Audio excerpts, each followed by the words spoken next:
Hola, muy buenas noches, bienvenidos, gracias por estar acompañándonos en este domingo y vamos a tener hoy la posibilidad, en instantes nada más, de escuchar al ministro de Gobierno de la provincia, Ricardo Villada. Vamos a hablar con él de este denominado Pacto de Mayo que se va a firmar el próximo martes 9 de julio, en realidad se va a firmar el lunes por la noche, el 8 en Tucumán, y que vamos a tener la posibilidad de charlar, obviamente, con él sobre qué significa esto, qué pasó en este Pacto de Mayo, qué ha quedado en estos 10 puntos de aquel plan original, de aquel pacto original que iba a ser en mayo, qué ha quedado en estos 10 puntos, qué se ha condensado, qué ha convencido a los gobernadores. Pero cuánto ha tenido que ver en este avance el denominado Pacto de Güemes, que ha impulsado aquí en Salta el gobernador Gustavo Sáenz. ¿Qué pasó con este Pacto de Güemes? ¿Qué pasó en el medio entre aquel Pacto de Mayo y este pacto que se va a firmar ahora? En el medio, para que se haya logrado que gobernadores que se habían alejado mucho, gobernadores que además en su momento fueron atacados con fuertes calificativos por el presidente Milei y que van a estar ahora en Tucumán para firmarlo. Lo vamos a hablar con él, nos va a contar algunos detalles y vamos a intentar conocer qué va a pasar y qué plantea esto para Salta fundamentalmente. Van a venir hoy también dos periodistas y analistas a ayudarnos a pensar y a entender este momento político tanto de la Argentina como de Salta, en un momento convulsionado, tenso, difícil de entender, con mucha, yo le diría, mucho condimento político, mucha grieta.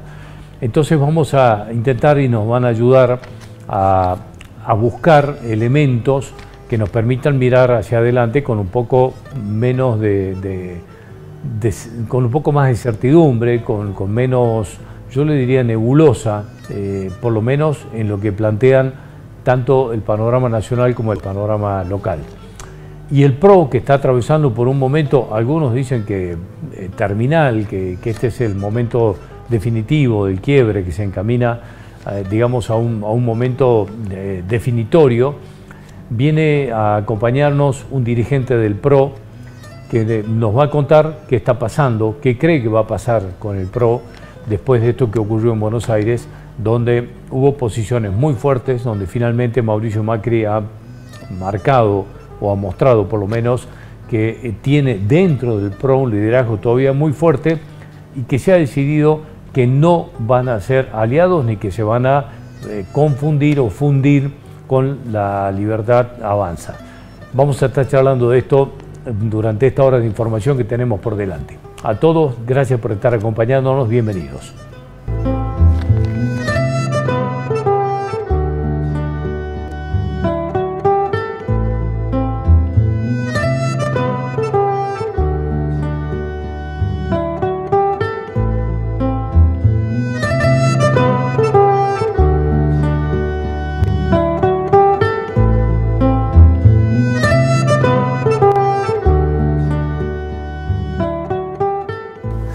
El lunes por la noche, el lunes 8 de julio, se va a firmar finalmente el denominado Pacto de Mayo. Se va a firmar ahí sobre la llegada del 9 de julio, muy cerquita de las 12 de la noche. Va a haber muchos gobernadores que finalmente accedieron a firmar, algunos que han tenido momentos muy tensos, de enfrentamientos muy fuertes con el gobierno nacional, particularmente con Javier Milei. El presidente descalificó de distintas maneras y muy fuerte a muchos de ellos. Y me parece que lo que ha venido ocurriendo en este lapso desde aquel anuncio del Pacto de Mayo, que finalmente terminó fracasando, por lo menos en la fecha que se lo proponía el presidente de la Nación, que era el 25 de mayo, finalmente se terminará de concretar. Entre los gobernadores que van a firmar está el gobernador Gustavo Sáenz, que indudablemente ha tenido yo le diría una suerte de trayectoria de picos y de bajadas en la relación con el gobierno nacional, a partir de yo le diría planteamiento o de mecánica de enfrentamiento que el gobierno nacional, o por lo menos el presidente Milei, planteó en la relación con las provincias. Sobre todo después que le fracasó la denominada ley ómnibus.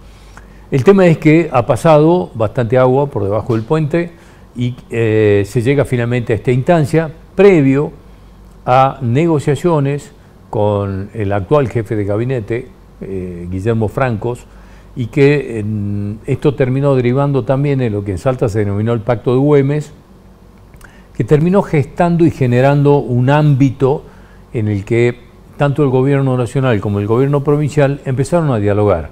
Antes de la oficialización, de la entrega formal del Pacto de Güemes, tanto a la vicepresidenta cuando vino a conmemorar y a participar de todo lo que fueron los honores al general Martín Miguel de Güemes, y que posteriormente el gobernador Sáenz le hizo entrega de este Pacto de Güemes a Javier Milei con un gesto muy fuerte desde el punto de vista político, con el poncho salteño en sus hombros el presidente. Ha pasado mucha cosa. Acuérdense de lo que fue la paralización de absolutamente toda la obra pública. Han dejado de enviar a Salta creo que cerca ahora de 120.000 o 130.000 millones de pesos. Lo que pasó con el incentivo docente, que finalmente la provincia se está haciendo cargo. El tema es que se llegó a esta instancia. Lo hemos hablado con el ministro de Gobierno de la provincia de Salta para ver cómo desde el gobierno interpretan todo esto que ha pasado desde ese clima de beligerancia política, para decir de alguna manera, a esta instancia de diálogo, de convenios y finalmente de la firma del pacto. Estuvo en la radio, en Profesional, en el programa que tengo en esa radio, y que el ministro Ricardo Villada nos decía lo siguiente respecto a esto. Queríamos arrancar por el tema, estamos a pocos días de la firma del nuevo Pacto de Mayo, que finalmente va a ser el 9 de julio. El gobernador Sáenz adelantó que va a firmar este Pacto de Mayo, se han conocido los 10 puntos. ¿Qué cambió? ¿Qué cosas cambiaron desde aquel proyecto del Pacto de Mayo para que se pueda concretar esta firma ahora? ¿Qué pasó en el medio? En el conjunto de puntos que se propuso oportunamente como Pacto de Mayo, la verdad que son expresiones generales, si querés, de valores que están insertos, te diría, en la totalidad de las fuerzas políticas, o por lo menos en la gran mayoría de ellos. El respeto de las provincias, el tema del respeto de la propiedad privada, te diría, por ahí lo que es un tema... El déficit fiscal, si querés... que es un elemento que quién va a plantear que haya déficit, sí, nadie, claro, ¿me entendés? Sí, claro, sí. Entonces, son puntos generales, te diría, que lo único que tenía algo de ausencia era el tema de la educación, que finalmente se incorporó luego de este proceso que se dio justamente entre los meses de marzo, abril y nuestro tiempo, digamos.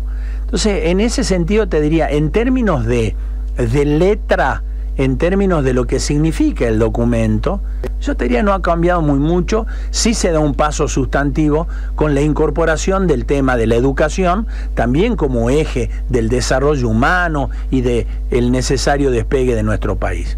Ahora sí, lo que pasó es mucho cambio en términos gestuales. En términos gestuales, y ya lo había planteado el gobernador ya desde el 20 de febrero, digamos, lo viene planteando, es necesario establecer previsibilidad para el gobierno nacional y para los gobiernos provinciales. Saber claramente cuáles son las reglas de carácter económico y los recursos con los que va a contar cada jurisdicción para poder llevar adelante sus programas de gobierno. Y eso sí ha cambiado, porque claramente se avanzó y finalmente se sancionó. No la ley que quería Milei, tampoco la ley que quería, en definitiva, quienes han sido gobierno durante los 4 años anteriores, el kirchnerismo, digamos. Salió la ley que la gente votó en en las últimas elecciones, porque la gente eligió no solamente presidente, eligió legisladores y demás, y salió la ley de un consenso, la ley de un mayor equilibrio entre las cosas que se pretendían con el proyecto original y lo que finalmente se sancionó. Y dentro de ese esquema se estableció un esquema de ajuste y un esquema de contracción del gasto, pero mucho más razonable del que planteaba el presidente, y se estableció en ese marco cuáles son los recursos con los que va a contar la provincia. Y finalmente se establecieron acuerdos para reactivar la obra pública, que va a permitir que a partir del próximo mes nosotros ya estemos justamente con las obras en marcha conforme a los acuerdos que se llegaron. Entonces, hoy por hoy tenemos un escenario diferente. El escenario tiene que ver más con lo que nosotros identificamos una necesidad de gobernar. ¿Cuánto en este cambio tuvo que ver la llegada de Franco a la jefatura de gabinete? Porque ahí hubo como un giro brusco, digamos. Llega Franco y empiezan a salir cosas, cambian muchos escenarios. ¿Y cuánto tuvo que ver para Salta concretamente el denominado Pacto de Güemes que impulsó el gobernador Sáenz? Porque, digamos, justo cuando se promociona esto y unos días antes incluso de la firma o de la entrega formal del Pacto de Güemes, de alguna manera empiezan a destrabarse cosas. El gobernador firma convenios por obras, etcétera. Más allá de los nombres, sí, de los pactos y demás, acá claramente, después del incidente de enero, donde fracasa la ley bases, y vimos a un presidente enojado diciendo que se iba a llevar puesto todo, que iba a gobernar sin el Congreso y demás, se generaron dos aguas, te diría. Un sector de los dirigentes que dijeron, bueno, vamos al quiebre y, como diría alguien, que se haga agua el helado, ¿me entendés? Sí, sí. Y por otro lado, un sector que decía, no, hay que apostar al diálogo y al entendimiento. Dentro de eso, claramente, el rol del jefe de gabinete actual, que era ministro del Interior, en ese momento fue clave. Pero fue clave porque él tomó la iniciativa, justamente en un marco de duda por parte de la mayoría del gobierno, agarró un avión y se vino a Salta, a hablar con los gobernadores. Vino 2 veces a hablar con el conjunto de gobernadores de Norte Grande, uno el 20 de febrero y otra para la reunión de Norte Grande. Yo estuve ahí, estuve con él y hablé con él respecto a este tema. Y fue justamente una clara expresión, él personalmente, de que ese era el camino. Fue una clara expresión ante los gobernadores. Yo quiero recordarle a la gente que nos escucha, que una cosa fue la actitud del gobernador Sáenz y otra la del gobernador de Chubut. El gobernador de Chubut dijo, yo corto todo, cierro el gas y nos vemos, digamos. Entonces, acá había claramente dos visiones.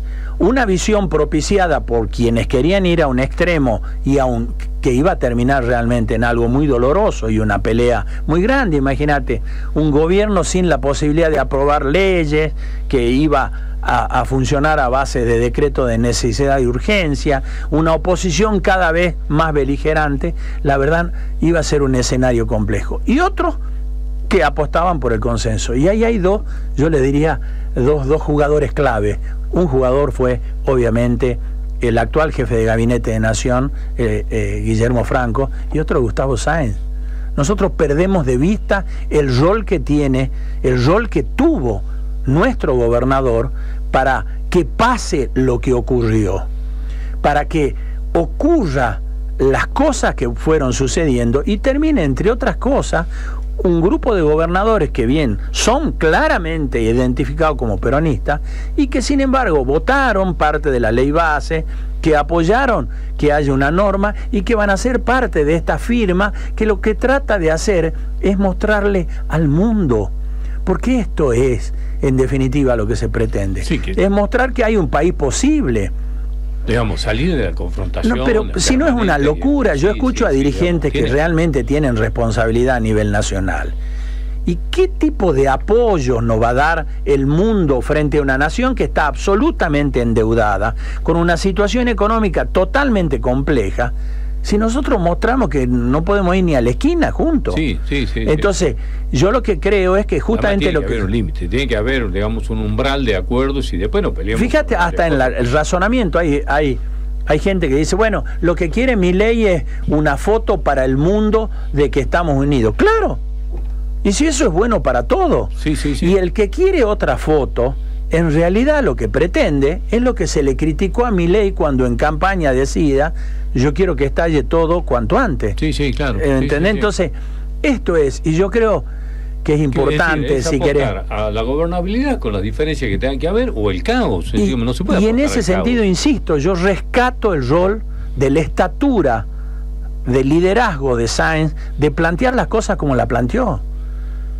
Él, en el momento en donde estaba siendo acusado de traidor y demás, en enero, cuando terminó, digamos, desembocó en la salida de Flavia Arroyón del gobierno, que fue acusado de una manera realmente totalmente beligerante, descalificativa y demás, en vez de tomar el camino de sacar las armas, al contrario, agarró y dijo: el camino del consenso, vamos a seguir hablando, yo no voy a aceptar que me insulten, pero tenemos que seguir hablando. Esa es la Argentina. Y eso es lo que pusimos en el documento. El documento de Güemes, el pacto de Güemes, expresa eso. En uno de sus párrafos dice: una Argentina unida es posible. La terminemos ya, que en definitiva acá tiene que parirse una Argentina sobre la base que no hagamos bolsa entre dos facciones y ve quién queda viva. Eso no sirve. La gente claramente ya dio su veredicto en las últimas elecciones y quiere una Argentina de convivencia, con dirigencia política adulta, que realmente tome medidas de trascendencia. El pacto de Güemes era exactamente eso. Era decir: che, nos dejemos de embromar entre los salteños y digamos qué es lo que necesitamos, las obras, y digamos. Entonces, eso es lo que busca. Por eso también queda desembocada una dirigencia local que termina viendo y que hace un cirquillo, digamos, el día ese del 17 de junio, se levanta. Fíjate que ya quedaron en el olvido, ya nadie habla de ello, digamos. Pero eso es esencialmente lo que está pasando. El 9 de julio, la Argentina necesita mostrar una dirigencia política que está dispuesta a sacar al país adelante. Y los que estén en ese lugar, los que estén firmando, no quieren decir que se convierten en libertarios. Esa es la visión vieja. Hay gente que piensa que si yo me junto con alguien, automáticamente hay que apostar, Ricardo, ya definitivamente. Ayer estuvimos hablando de esto. Ayer se conmemoró un día que pasa casi intrascendente, que es el Día de la Tolerancia y la pluralidad política, justamente conmemorando aquella despedida de Balbina Perón, y que terminó instituyéndose en un día de esto y que pasa, digamos, desapercibido. Es decir, digamos, los adversarios no pueden ser enemigos, digamos, hay que plantear esto definitivamente. Esto es claro, y yo creo que todo lo que está pasando, en buena hora, que va en esa dirección. Después veremos qué es lo que pasa con las políticas que lleva adelante el gobierno, si son efectivas, si no son efectivas, si hay que corregirlas o no, pero no podemos ni siquiera, no iríamos a ningún lado si ni siquiera le dejamos hacer las cosas al gobierno, porque estaríamos ni siquiera arrancando, digamos. Y lo que creo, y en ese sentido siempre pongo énfasis, es notable la visión de responsabilidad cívica que tiene la gente, que dista justamente con la acción de muchísimos dirigentes. La gente le está pasando horrible, sin embargo dice: este es el gobierno que hemos elegido, vamos adelante. Hay que hacer un sacrificio, lo hagamos, nos sacrifiquemos para que realmente haya un país mejor. Y ese sacrificio la gente merece, digamos, por lo menos estar a la altura, ¿no? Esa responsabilidad. Y yo creo, como te digo, que el pacto de Güemes ha cimentado ese camino, ha sido recibido de muy buen agrado, no solamente por Guillermo Franco, con quien ya veníamos trabajando sobre este tema, sino por el propio presidente, que tuvo, fíjate, él se fue a Córdoba, volvió de Córdoba y en vez de irse a descansar, lo primero que hizo es irse a la Rosada a reunirse justamente con los gobernadores, y también de una manera muy simbólica ponerse el poncho de Güemes. Sí, esa foto fue fuerte, foto fue fuerte. Claramente, digamos, y fue fuerte, si querés también, las posteriores reuniones, donde participa, todos sabemos el rol que tiene su hermana, Karina Milei, respecto a las decisiones que gravitan en el gobierno. Y Karina estuvo también hablando junto con Caputo, con Franco, con el conjunto de los gobernadores.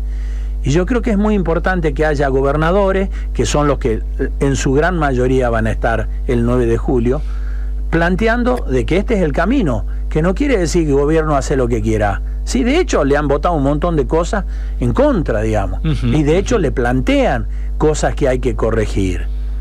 Pero bueno, en eso estamos. Estaremos ahí. Bueno, Ricardo, muchas gracias por venir, por estar con nosotros. Nos parecía realmente importante conocer qué va a pasar en estos días, y que esto es consecuencia de algo siempre, digamos. No se llega a estas instancias sin que haya algunos antecedentes previos, ¿no? Como siempre ocurre. Así que agradecido por la invitación. Contrario, muchas gracias. Hasta cualquier momento.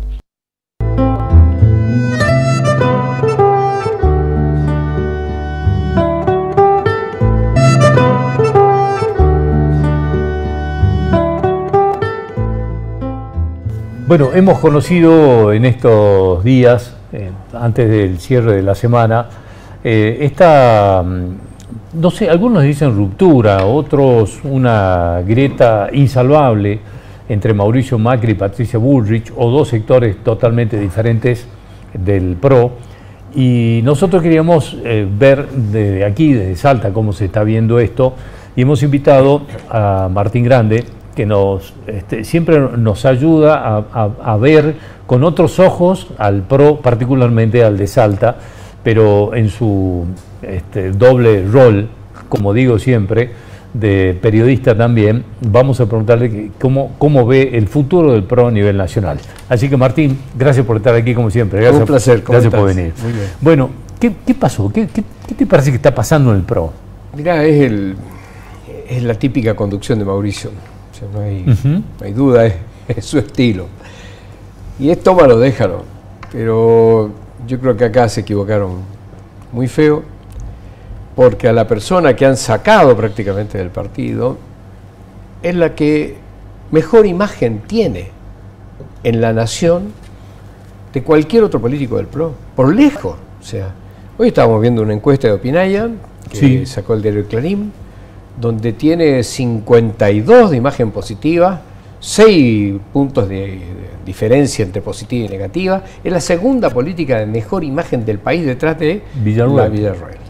O sea, las dos mujeres encabezando, digamos, la encuesta, y Milei detrás. Macri está en el fondo de la tabla junto con Máximo Kirchner y Cristina. O sea, una imagen pública destrozada, destruida totalmente, y maneja todo a control remoto. Y él pone a quien quiere, como quiere y donde quiere. Y eso incluye Salta también, con Inés Liendo y su gente, que ya prácticamente se ha adueñado del PRO. Por lo tanto, practicar democracia dentro del PRO, muy complejo, te diría yo, casi imposible. Algunos analizan que esto tiene que ver con las intenciones que tiene Mauricio Macri de ser candidato a senador en la capital federal, y que el gobierno quiere que sea Patricia Bullrich la candidata a senador en la capital federal. ¿Crees que hay algo de eso? Mira, puede ser que haya algo, pero yo creo que la fórmula Patricia Macri es indestructible. O sea, si vos fueras a la elección mañana, Patricia Bullrich y Mauricio Macri como senadores nacionales, ¿quién les gana? En la capital federal nadie. Pero lo arrasa en capital federal, o sea, a mí no me cabe ninguna duda. Así que, ¿qué necesidad de pelearnos? La última vez la pelea fue sangrienta entre Larreta y Patricia Bullrich. Larreta no entendía que le mentían las encuestas, que le hacían el diario de Irigoyen, ¿me entendés? O sea, el tipo garpaba y le garpaban encuestas que daban cualquier verdura, cuando siempre supimos que la que iba ganando la elección por paliza era Patricia Bullrich, sin un mango. Le ganó a Larreta forrado en guita, ¿no? En guita de la nuestra, por supuesto. Pero, insisto en esto, no entienden la capacidad que tiene Patricia para conciliar a los electores, los atrae, tiene su sex appeal, o llamarle salero, para que sea más claro. Pero ella llega mejor a los votantes, los captura, los encanta, él tiene un estilo frontal, agradable, no le esquiva a nada, y lo hemos dejado afuera. Yo no Ahora, sé. la trayectoria, digamos... Saquemos a Messi, a De María y a Lautaro Martínez. Bueno, yo analizaba esta mañana con otra gente, le decía, a principios de 2023, nadie dudaba que el próximo presidente era de Juntos por el Cambio. Claro. Éramos del PRO, porque nada, decía era que los presidenciables que tenían peso del PRO. Sí. ¿Quién iba a ser? Faltaba, lo único que faltaba. Mirá cómo terminó absolutamente todo a partir de esta interna sangrienta. Efectivamente. Entonces, bueno, coincido con vos en que indudablemente no se aprendió nada de esa elección. Sí. Ahora, tu posición respecto de esto que se supone que se está discutiendo, digo se supone que se está discutiendo, que es la fusión o no con la Libertad Avanza. ¿Qué te parece a vos esto? Mirá, yo no creo que ningún partido de los tradicionales tenga posibilidades en el futuro. De los tradicionales estoy hablando kirchnerismo, peronismo con todas sus versiones, el mismo PRO y la Unión Cívica Radical. Puede que la Libertad Avanza no sea, inganable, pero me parece que tiene que venir otra cosa a discutirle el territorio de la Libertad Avanza. Porque la gente se aburrió de lo viejo. Y aunque el PRO sea nuevo, envejeció de golpe. Y quedó como descartado. No se olviden de lo que pasó. O sea, nos ganó un tipo que hoy admite, lo dijo públicamente, que nunca soñó con ser presidente. Un disruptivo que dijo, acá voy a romper todos los esquemas viejos, voy a acabar con todos los negocios de los políticos y voy a hacer de este país un país distinto. Y todos los demás miramos hacia ahí y dijimos, bueno, sí, es un loco, pero no me importa, porque todo lo demás fue una porquería. Así que vamos con el loco. Probemos nomás, ¿cuál es el problema? ¿No es cierto? Y tan mal, te digo que no van las cosas, la gente está con los dientes apretados y le da 52 puntos de imagen positiva. Bueno, que hay un factor que no se había visto nunca, Martín, por lo menos en los procesos políticos que nosotros conocemos, que es, la gente dice, él dijo que iba a hacer esto. Claro. Es decir, no mintió. Bueno, esto es una cosa extraña, por lo menos para lo que estábamos acostumbrados. Claro, si los políticos del oficialismo en ese entonces, Massa decía, ojo, no, miren lo que está diciendo Milei, ¿no? Se acaba esto, afuera, afuera, afuera. Y la gente decía, sí, estoy escuchando y lo voy a votar igual.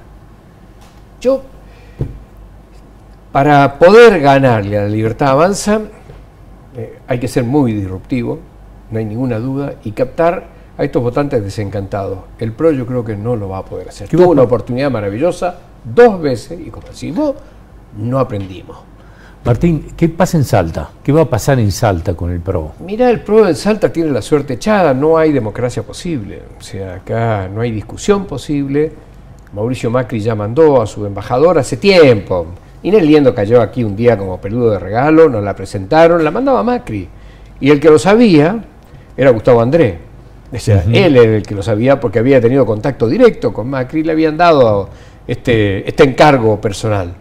Le fue como la mona en las elecciones, pero ya está, la delegada de Macri se acabó, ya eligió al interventor ella, porque todos sabemos que el actual interventor es una persona de ella, a los demás los dejaron pintados, te digo sinceramente. ¿Y qué vas a hacer vos? No, ya no, yo ya, acá en el PRO, para mí la historia en el PRO terminó ya, hace rato en realidad, pero esto termina de confirmarlo.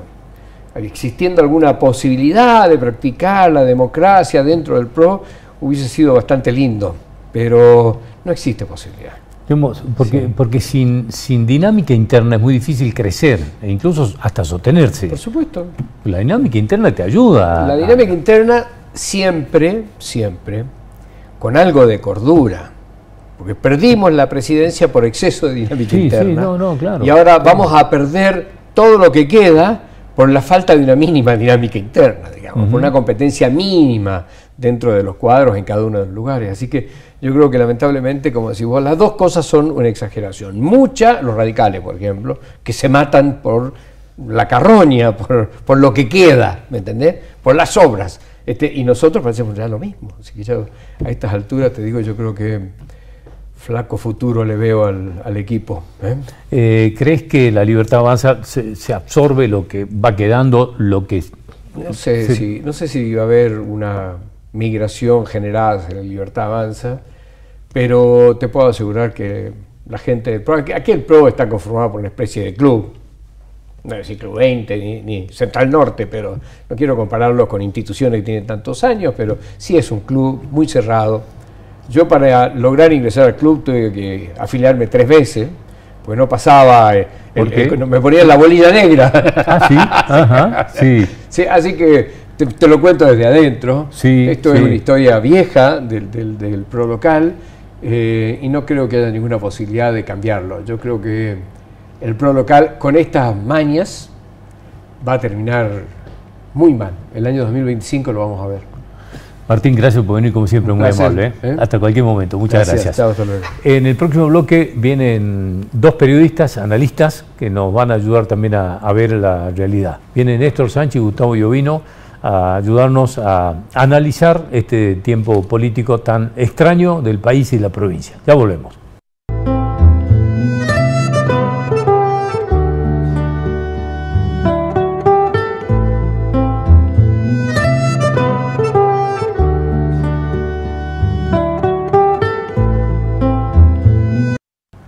Bueno, están Néstor Sánchez y Gustavo Iovino, como les anticipaba, que han venido para acompañarnos, periodistas, analistas, amigos, por sobre todas las cosas, con pinches. Así que, bueno, vamos a intentar ver si nos ayudan a entender este tiempo tan extraño de la Argentina y de la provincia. Pidiendo cosas difíciles. Bueno, yo te diría imposible. Bueno, pero vemos hasta dónde podemos llegar. Y yo quisiera empezar por este pacto de mayo que se va a firmar en julio. ¿Qué pasó desde ¿Qué pasó desde aquel inicio y quiénes van a firmar? ¿Qué te parece que pasó desde aquella arremetida para el 25 de mayo hasta aquí? Que yo creo que ya todo esto forma parte de cierto folclore con audiencia reducida y participantes que también, no sé, no me quedan claro cuál es el objetivo, algunos acuerdos generales, algunos principios de acuerdo, pero me parece que hoy lo que ya hay que hacer es ejecutar acciones, ¿no? Y dejar las declamaciones, incluso una preocupación. ¿Y qué pasa con todas las leyes en la Argentina? O la mayoría. Salen leyes como ahora la ley base, y si tiene tantos artículos o tiene tantos otros.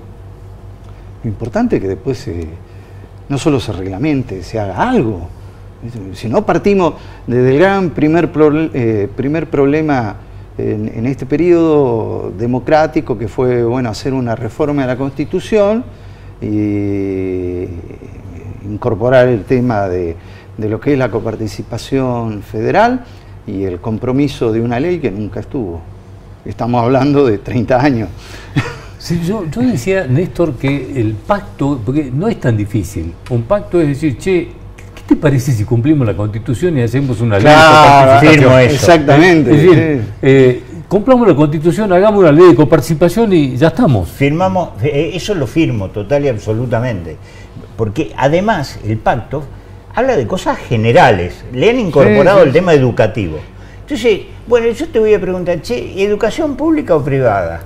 O la educación, hay que caer en la educación pública, o la educación pública se tiene que desparramar y vamos a hacer exclusivamente, lo vamos a hacer con voucher, sin voucher. Es decir, un pacto que da un concepto general que está contemplado en la Constitución. Sí, sí. Fíjate vos que es muy interesante, el 14 bis no está contemplado en este pacto. Y el 14 bis es el derecho de los trabajadores. Sí, claro, sí, sí. Es extraño. Es extraño. Raro. ¿Y qué quedó de la ley base? Digamos, porque, digamos, salió la ley base, salió como sea que haya salido. Bueno, ya está la herramienta, listo. Ahí tienen, empiecen. Bueno, ahora está la pelota está del lado del gobierno nacional. Ejecutivo. El Ejecutivo. Así que ahora hay que empezar a mover la pelota, ¿no? Y bueno, empezar a hacer cosas que no solamente esto va avanzar más allá de la declamación, sino a obtener resultados. Y que esos resultados sean favorables a lo que se propone, bueno, crecimiento, desarrollo. No se habla mucho de desarrollo ahora, sino de crecimiento. El tema es que el crecimiento puede estar y el desarrollo no. Correcto. El crecimiento puede estar y el crecimiento puede estar focalizado en cierto sector, en ciertas actividades, en ciertos lugares, pero no integralmente. Y bueno, es allí donde creo va a estar el mayor desafío del gobierno, si ese es su objetivo, de poder comenzar a resolver algunos de los tantos problemas que tenemos en la Argentina, que no es solamente la inflación, que no es solamente el déficit fiscal. Bueno, son muchos más, ¿no? Pedro Butasoni me decía esta semana, me dice, el gobierno sigue monotemático. Claro. La inflación y un esquema financiero. Claro, y no o bitemático con el equilibrio fiscal, ¿viste? Sí, pero nada más. Claro. Bueno, hay que resolver muchas cosas con más. un riesgo muy grande. Es decir, en términos económicos, dos cositas, una muy cortita que tiene que ver con esta observación tuya. Es decir, el gobierno está metiéndose en un brete difícil de salir. En 20 días más, Buteler, un economista reconocido, liberal, digamos, no un hombre que venga de corrientes progresistas, peronistas, no, sino un tipo, dice, en 20 días más vamos a tener exactamente el mismo tipo de cambio que teníamos en diciembre del año pasado, cuando se hizo la devaluación del 125%. Dato. Otro dato. ¿Qué puede hacer el gobierno? El gobierno puede devaluar y se le dispara la inflación, o no devaluar y no tener dólares. Fíjate vos. Si no tenés dólares no hay cepo, no hay levantamiento del cepo y seguimos. Es complicado. Y hacemos la cumbre Arce-Milei. Claro, más o menos. Porque claro. Con un agravante. Te peleas con tus mejores socios. Se peleó con Brasil, se peleó, se sigue peleando con Brasil, se pelea con China. Son los dos principales socios de la Argentina. Es todo un dato. Y con la ley de base es muy cortito también esto. Nosotros con Gustavo estuvimos los otros días en la conferencia de la gente de Eramine que inaugura su planta de procesamiento de carbonato de litio. Y va a abrir otra planta. Entonces la presidenta de Eramine pone un acento enorme en la ley de bases. Sí, y en el RIGI. Claro, en el RIGI, ¿no? En el RIGI. Entonces yo le escribo a un amigo, a un colega que teníamos al lado, y digo, che, invirtieron 800 millones de dólares sin RIGI. Y es una condición como que le dimos mucho más de lo que los tipos necesitan. Por supuesto, los tipos lo reciben con los brazos abiertos. Claro. Pero invirtieron 800 millones de dólares sin el RIGI. Quiere decir que las condiciones no eran tan malas. ¿Y por qué vamos a darle, por ejemplo, a ver, POSCO va a producir con 35% de impuesto a las ganancias, pagando el IVA en todas las transacciones, pagando actividades económicas y pagando derechos de importación y la obligación de emplear y de comprar insumos locales? Se le va a instalar otro al lado y va a pagar el 25% de impuesto a las ganancias y ninguno de los otros impuestos. Sí, claro. Es una iniquidad muy fuerte. Claro, el tema es que hay que esperar a ver qué pasa, si adhiere o no la provincia y de qué manera adhiere. Sí, pero impuesto a la ganancia no necesita. La otra cuestión, lo que necesitas sí o sí, es que haya un crecimiento de jugadores en inversión.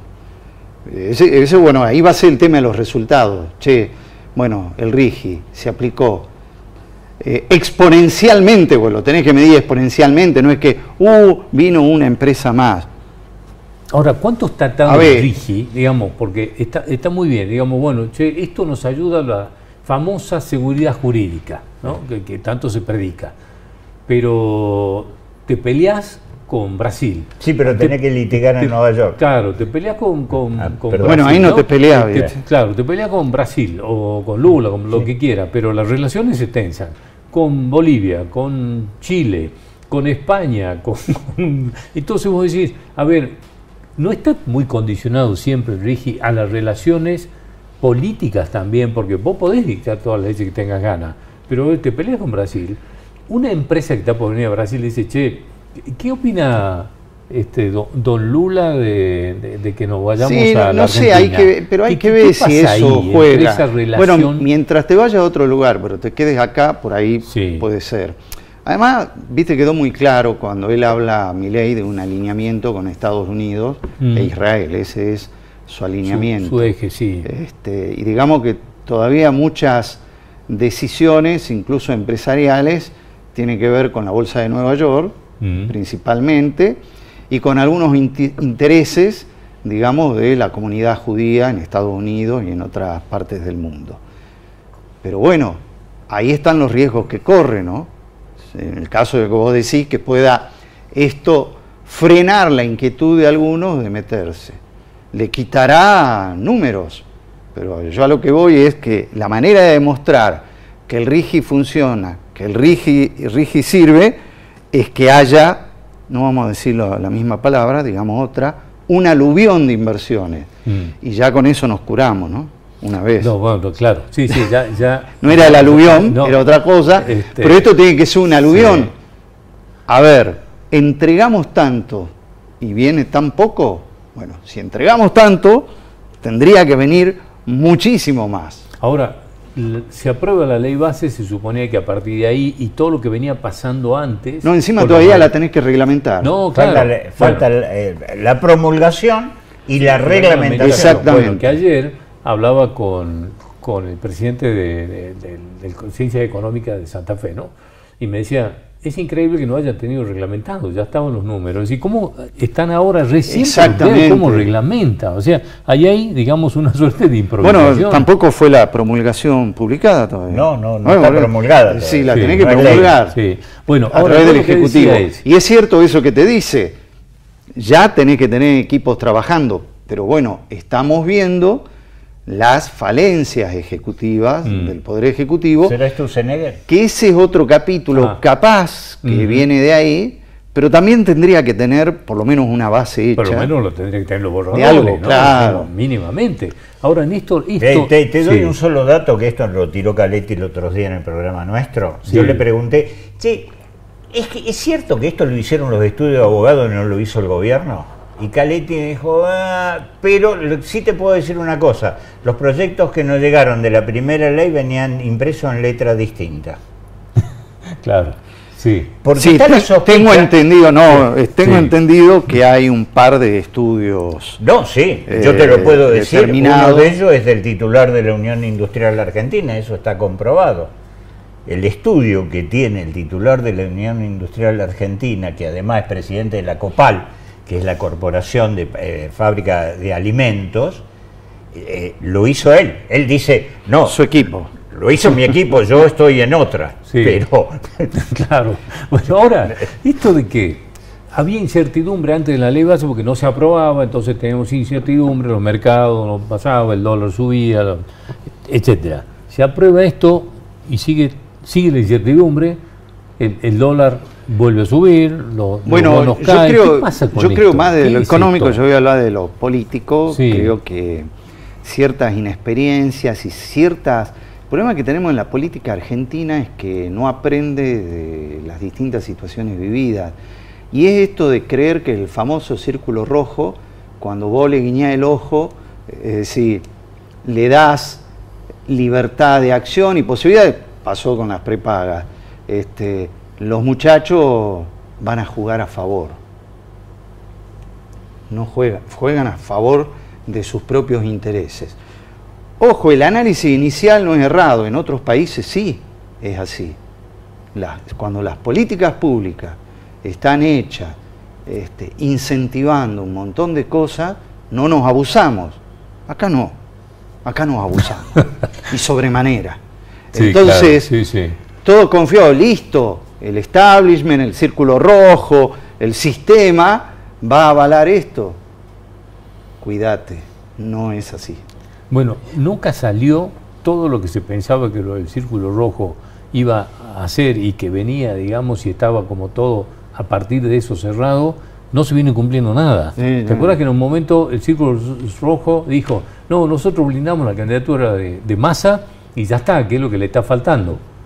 Y no, es decir, se viene errando con eso. Sí. No, pero además es histórico esto. Claro. Macri se confió de todo eso y le soltaron la mano. Bueno, y yo no tengo la certeza de que no pase algo parecido en un futuro. A ver, vos me preguntabas del dólar, Gustavo hizo una referencia política y yo voy a hacer una referencia económica. ¿Sabés cuánto tiene el campo para liquidar de dólares? 14.000 millones de dólares. 14.000 millones. El campo quiere o bajame las retenciones o subime la cotización del dólar. Claro. ¿Cuál es el problema? Si te subo la cotización del dólar, se viene un proceso inflacionario. Y ahí sí me meto en el terreno de Gustavo. El activo político de Milei claro, ahí es la inflación. Claro. Haber controlado la inflación. Este mes se conoce la de junio. Ya hay unas décimas arriba de inflación. Claro. Con lo cual es un llamado de atención. Se paró la caída. Se paró la caída. Es un llamado de atención. Pero además tenés pendiente, que lo vienen suspendiendo, subas de electricidad y gas. Han subido, pero todavía falta de subir. Entonces, ahí tenés el otro riesgo. Y la otra cuestión, digo, bueno, mantengo el dólar ahí, lo tengo planchado, le bajo retenciones. Si le bajo retenciones con la transferencia que hizo de pasivo del Banco Central, pierdo el déficit, el superávit fiscal. Fin de otro relato. ¿Se entiende? Sí. Y después lo que te falta en lo económico es una pata muy importante y de la que nadie habla directamente, que es escalonadamente.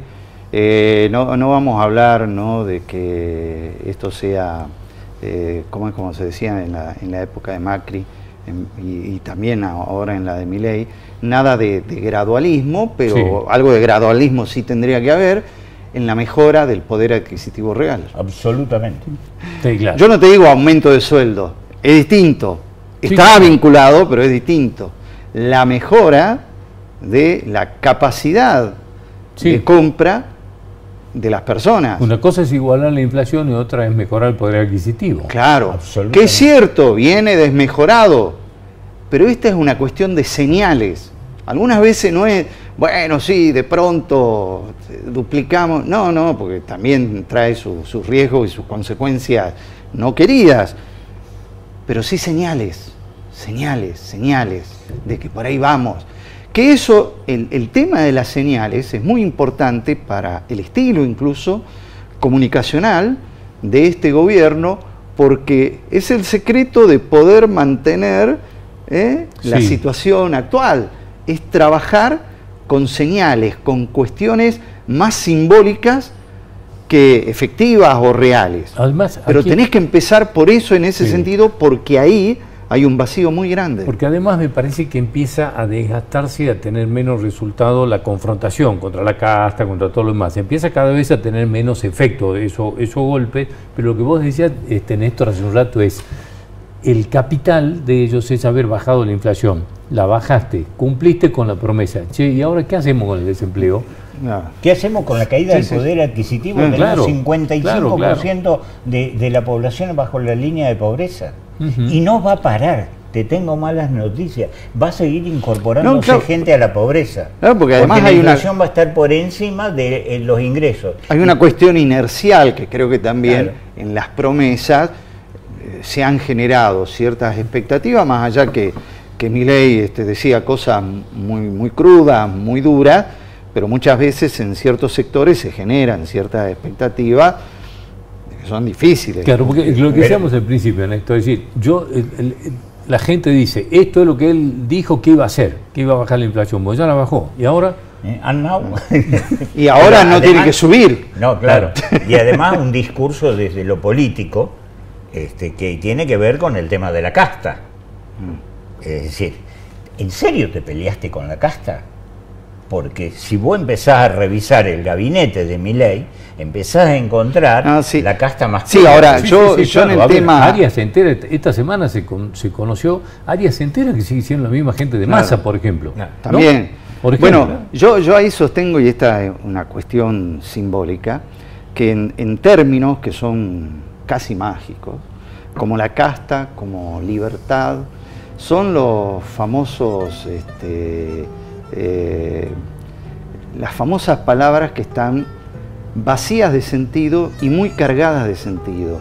Y en realidad es cada destinatario el que le pone el sentido, y generalmente vas a tener un grupo de personas que no van a tener este tipo de charlas como nosotros, sino que le van a cargar el sentido que ellos creen que debe tener. Entonces vas a tener un sector que va a decir, sí, van contra la casta, sí, esta es la libertad, y otros van a decir, che, pero si fuera tanta la libertad, ¿por qué no se libera esto, no se libera aquello, se libera lo otro? Se le llama significante vacío. Lo llena quien lo quiere llenar con lo que quiere, puede llenarlo a su satisfacción y a su interés. Bueno, lo que no me da libertad el canal para tener más espacio, quedarme conversando con ustedes, lamentablemente. Pero está buenísimo, te digo. Así que, bueno, les agradezco a los dos haber venido. Un gusto enorme.